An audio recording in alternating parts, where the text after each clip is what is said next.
Ladies and gentlemen, boys and girls, children of all ages, welcome. Mad Doggy Dog is in the building and it's big 2024. We're going to get straight into it. Anthony Joshua versus Francis Ngannou. Here's why I think it's going to happen, right? Now, a lot of people were expecting AJ to fight for the IBF title after it becomes vacant, right? So you got Usyk fighting Fury in February. There's a March date provisionally for AJ. Could he fight Hergovich for the IBF?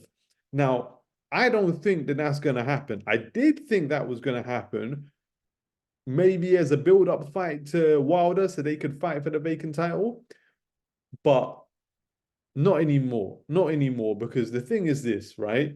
A lesson has been learned about the best laid plans. Sometimes you just need to make the fight, because if you try and build a a fight, you know what I mean, on the way to a fight, things go wrong, aka Joseph Parker, Deontay Wilder, right?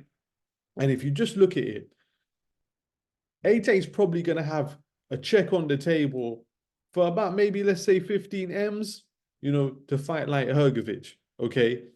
Maybe a little bit more than that. In this day and age, right, it's not bad going, especially if it's guaranteed money and you don't have to worry about how many pay-per-views it sells, doesn't sell. Yeah. You're going to have another check on the table for closer to 40 million. Yeah. I mean, 35 to 40 to fight Francis Ngannou. That's a lot of money to leave on the table to say that you're a three-time champion when really it's a vacant belt. Yeah, it's a vacant belt, and the criticism is already that you pick my belts up out the trash can. When I vacated, Fury vacated after he beat Klitschko, whatever, had his drug problems, this and that, right? And now you're gonna get called a three-time, do you know what I mean? Like a three-time bin raider. I mean, like three times you pick my three-time trash raider. I don't know. There's probably well, who's that guy? Um, yeah, Grouch. Was it Grouch? Who's that geezer that lived in the trash can in Sesame Street? Do you know what I mean? Like you're gonna get called a three-time like Grouch. Do you know what I'm saying? And there's nothing that comes from that really. But if you could beat Francis Ngannou, right? And right now, people are still really like Francis Ngannou's stock has gone up, from that whole situation with Fury. People feel like he beat Fury, same way some people feel Wallin beat Fury. So if you can beat Wallin and demolish him, and then you can beat Francis Ngannou, who people also think beat Fury, and demolish him, now you're 2 for 2 against guys that who some people feel already beat Fury, and you've demolished both of them. So if Fury comes through against the two fights against Usyk, that now is as big as it's ever been, and it wasn't too long ago where the fight didn't really have that, when AJ was coming off 2 losses and they tried to make the fight in winter against Wembley. Obviously, that was never going to happen. But the fight didn't really have that mamma mia. Do you know what I mean? It didn't have the Don Mio in it, right? Now, you know what I mean? It's got the Don Mio, it's got the ragu, it's got, you know what I mean? Mama special recipe, bro, it's got everything, yeah? And so I feel that's what's going to happen because it's a better story, it's a better build up, it leads to bigger things, and it's just more money now. It's more money now, man. Do you know what I mean? Like AJ, okay, these things happen in boxing, that's fine, but he would have lost a lot of money. He was expected, like, who knows what he was getting to fight Wilder? That might have been a 50 million fight. Do you know what I'm saying? That might have been a 50 million fight.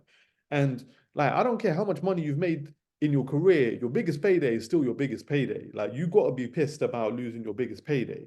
So, are you going to want to go from like 50 million to 15? I don't think so. That's the, I mean, I'm not the smartest man in the world. That's 35 M's, man. Like, yeah, and so, like, yeah, I don't think so, man. But like, to go from 50 to 40 ain't so big, you know? And listen, they might even mismatch what they were going to give him to fight Wilder. Why not? They were going to spend the money anyway. It's a big fight. You're bringing in a diverse audience. Like, how popular was Deontay Wilder anyway? How many people really knew about Deontay Wilder or still care about him in America? You know what I mean? Maybe Francis Ngannou is actually a bigger fight. So that's what I see happening. I'm not mad at it. The only thing that I feel is looking at it from a Ngannou point of view, if you're a Ngannou fan, and I've kind of like become a bit of an Ngannou fan, I don't know whether it's a good fight for him.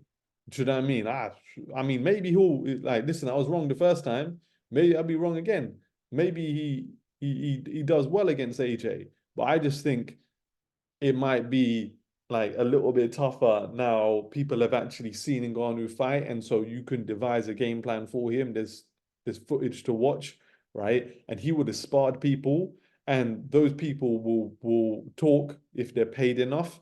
Do you know what I mean? So like he doesn't have the element of surprise that he once had, and I also think that just from like a starter's perspective, AJ looked very good. He looked confident. He looked on the front foot, and he's not going to try and you can't get away with trying to counterpunch the counterpuncher the way you did against Fury. Do you know what I'm saying? Because I don't think AJ is going to be trying to counterpunch you.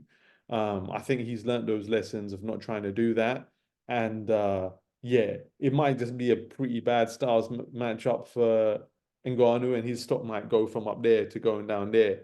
But listen, from Ngannou's point of view as well, why would you mess about? Like with all that you've gone through, all the hardships that you've gone through before you even got to the UFC, then being out the ring, then the injury, and now obviously you would have got paid like apparently 8 figures against Fury, but you still got screwed on the result. Like, why would you then take more risks? Do you know what I mean, to like fight a boxer, like a top 10 or top 15 guy? Who knows, you might get an injury. Do you know what I'm saying? Why would you go back to the whole MMA thing? Like, okay, it could make for a nice story. You're the king of both codes, but listen, stories ain't paying the bills, man. I don't think that there's a bigger money fight. I don't think there's a bigger money fight right now for Francis Ngannou other than Anthony Joshua. And I think any fight, unless John Jones miraculously like comes out of his injury and the UFC are miraculously willing to let John Jones fight, outside of an exclusive UFC promotion, yeah, like I don't know whether there's a bigger fight. Do you know what I mean? Financially for Francis Ngannou than Anthony Joshua. And even then, yeah, like, I don't know how much the Saudis necessarily care about MMA relative to how much Turki Al-Sheikh is already clearly emotionally invested in the sport of boxing, right? So that's a long way of saying it's the biggest money fight for both fighters. And I think at this point, everybody's just trying to make hay while the sun's shining. Everyone's trying to get that Scrooge McDuck money, and I say more power to them.